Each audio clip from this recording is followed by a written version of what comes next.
Be the Talk, episode 322, featuring Gabriela Rodrigues.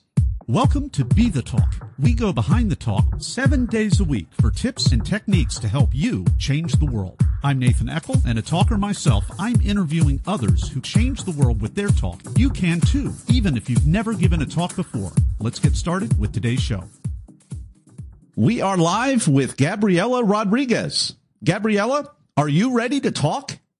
I'm ready to talk, Nathan. Thank you. Gabriela Rodrigues is a disability rights activist, public speaking enthusiast, and business administration student at Northeastern University. Inspired by her siblings, she aims to change others' perceptions of disabilities and adoption. Gabriela Rodrigues, welcome to the talk. Thank you, Nathan. Thanks for having me, too. Now, this is pretty amazing because you are in college right now. When you were in high school or recently, you've not just given one talk, but you've given multiple talks. So your talk, the most recent one, if I'm not mistaken, is Adoption Breaking Our Barriers. And then the other one is called The Impact of Our Words on Prejudice. So congratulations on having more talks under your belt at this point than I do. I'm on your tail, though. I'm trying to catch up. Please take us behind either one of the talks.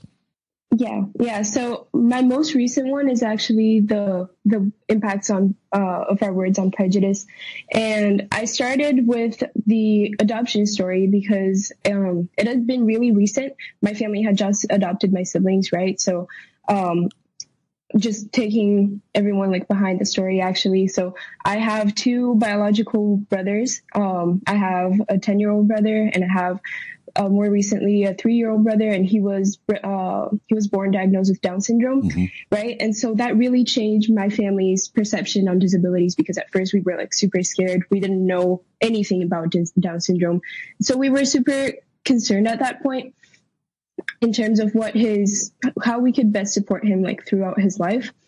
And once he was born, we realized that there was no reason for us to be concerned, right? So I realized that if more families knew more about Down syndrome at the time that their children were diagnosed, then everything would be so different, right? For everyone else.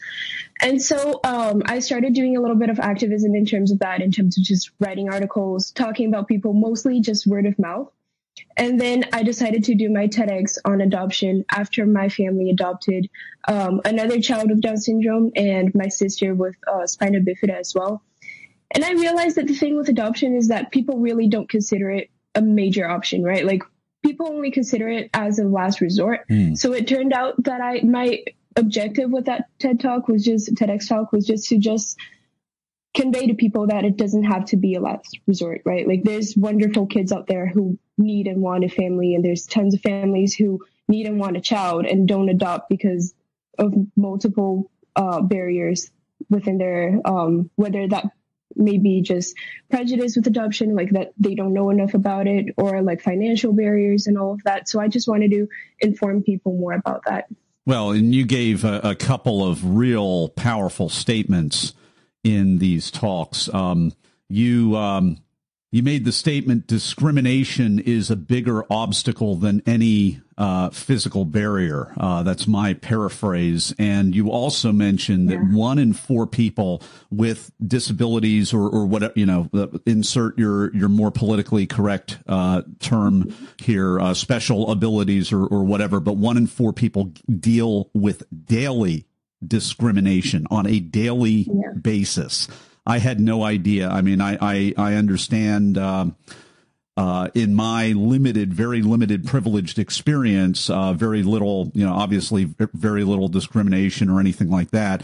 I was not aware, daily discrimination for people in this demographic. So please tell us a little bit more about that and how you found those statistics and how you researched that.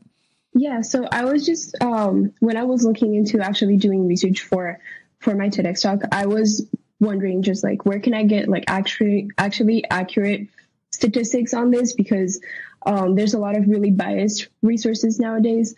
So I looked into a lot of websites in terms of websites such as National Organization on Disability, like they have a lot of good statistics in terms of like employment for people with disabilities. And then websites such as for the National Down Syndrome Society and all of that, like they have really important points that need to be made that a lot of people aren't aware of, as you mentioned, right? Like, so people with disabilities really do go through a lot of discrimination, even on a daily basis, right?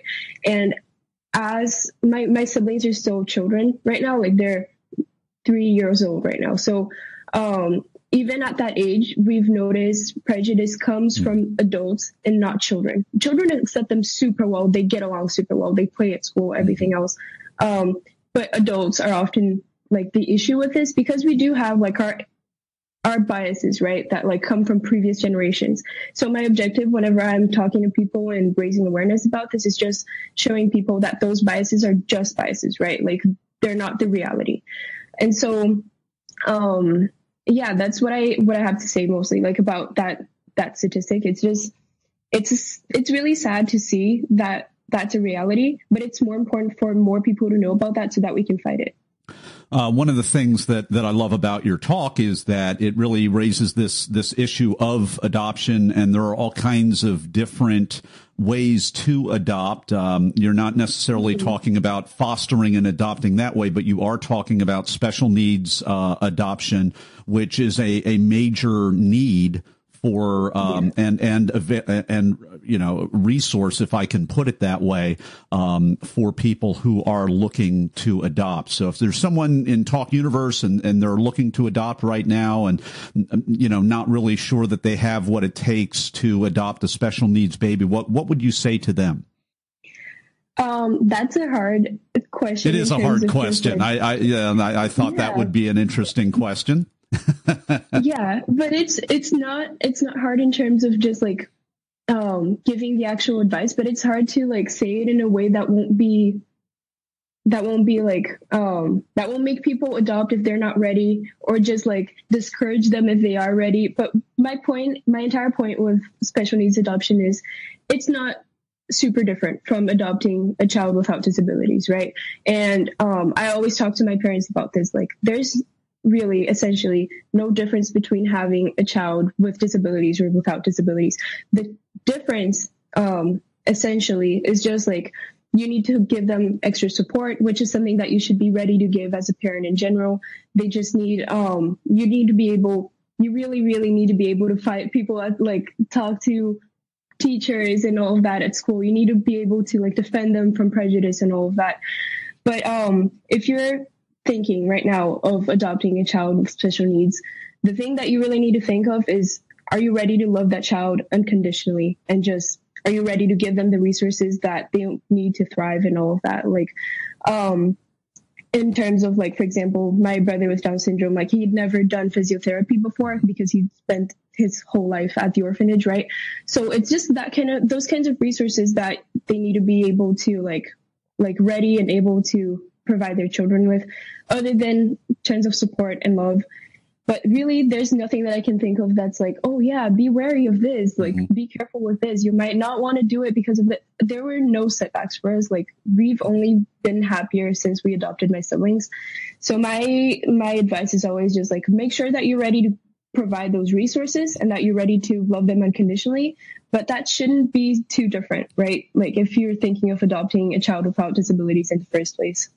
Well, we've been enjoying this conversation with humanitarian and TEDx speaker Gabriela Rodrigues. Her talk is called The Impact of Our Words on Prejudice, and we're going to talk more with Gabriela in a moment about your upcoming Talk Universe in just a moment in the Blitz Round.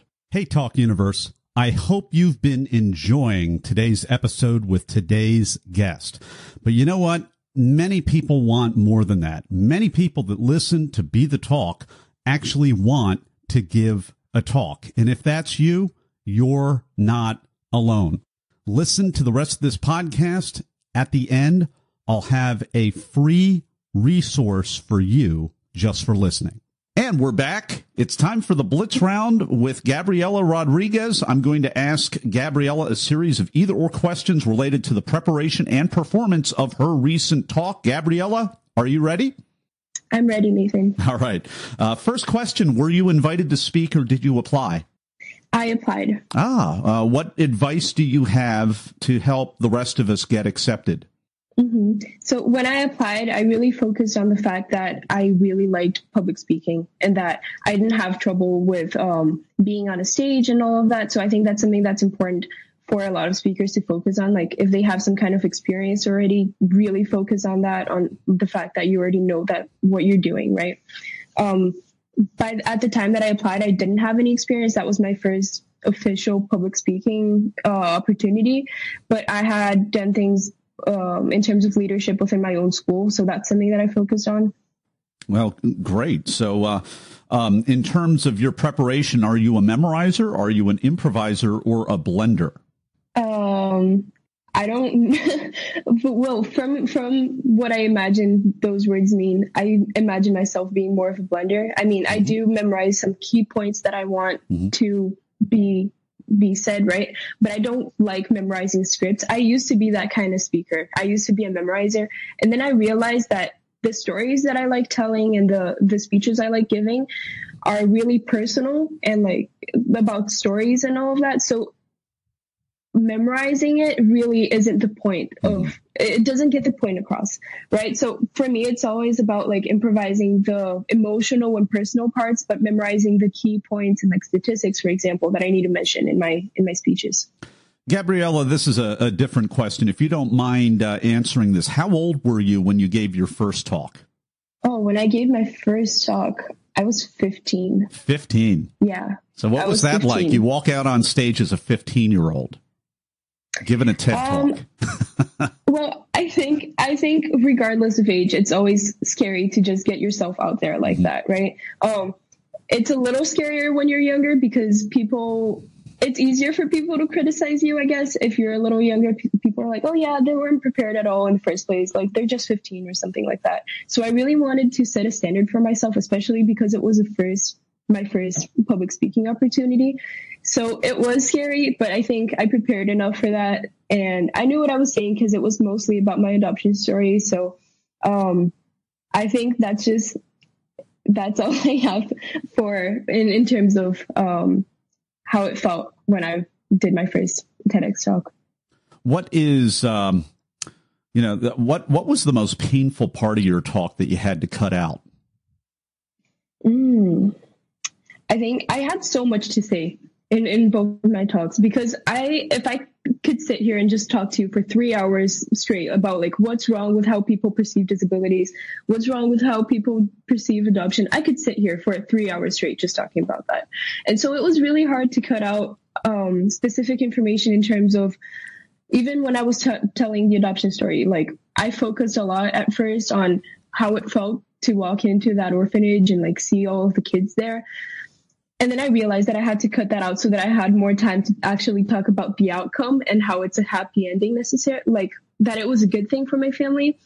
And so it was really painful having to cut out all of that because it was a really emotional and like really deep moment for me, like walking into that orphanage, like seeing all of the children there. My brother at the time, like he was, oh my God, he was so skinny. He was, I think, on the brim of starvation and all of that. So it was really painful seeing that situation. And I wanted to include it in my TEDx talk, but I had to cut it out. But it was painful having to cut it out too. And this is a little late in the game for me to ask this question, but we're not just talking about special needs adoption, but we're talking also about international adoption, correct? Yeah, so I mean, that's a whole can of worms right there, because I've family members who have internationally adopted, and I mean, that is its own category. And then on top of that, the special needs, adoption. So good for you. Good for your family. And, you got to watch, Gabriela's talk, because Talk Universe, because you're going to hear what kind of a fierce advocate she has been, not just for special needs and for human rights and everything else, but just for her own family. She was a real stakeholder. You really lobbied for your family, even over and beyond the generosity that your family already displayed. That you kept lobbying, and it's just a fascinating story. So we've been talking with Gabriela Rodrigues. Her talk is called The Impact of Our Words on Prejudice. If you want to watch that talk, and I recommend that you do it, go to our show notes page at BeTheTalk.com. If you don't want to type that into YouTube, you can also link in with Gabriela, who is currently a college student. So she's got a lot of time in front of her, but I know that she's going to be interning and looking for all kinds of different opportunities. So if you're in that kind of position, you want to have interns and people who are bright and articulate, then you're going to want to connect and linked in with Gabriela, and you can do that on our website. We will have the link right there. And we will be back with Gabriela Rodrigues' final word of advice in just a moment. Hey, Talk Universe, I hope you enjoyed today's episode. And if you want to give the talk to change the world, but you don't know how or even where to start, no problem at all. Go to BeTheTalk.com/get accepted for my new 5-day email course that'll show you how. Absolutely free. Just go to BeTheTalk.com/get accepted. And we're back with the final word of advice from Gabriela Rodrigues. All right. So I've been thinking a lot about what my final word of advice would be in terms of TEDx talks. But I think to this day, the most important thing that we need to focus on, and just something that people completely miss out on, is your body language says as much as what you're actually saying. People focus so much on their message, but I can't focus on your message if you're pacing back and forth all the time, right? It's something that people don't focus on that much, and obviously people recognize that it's important, but there's never been a consensus in terms of like, oh, you should walk around, you should stand still. So find whatever your pattern is and stick to it. Like if you're saying something and your body language doesn't say that you're confident, that you know what you're talking about, people won't pay attention to you. So that's definitely my final word of advice. Like, really practice your body language. Don't let the fact that you're nervous get to it, because people won't take you as seriously as you're supposed to be taken if you're not focusing on that. Well, Gabriela Rodrigues, thank you so much for coming on the talk today and sharing your wisdom with Talk Universe. Thank you so much, Nathan. Thanks for listening to Be the Talk. For tips and resources to help you change the world, go to BeTheTalk.com. See you tomorrow.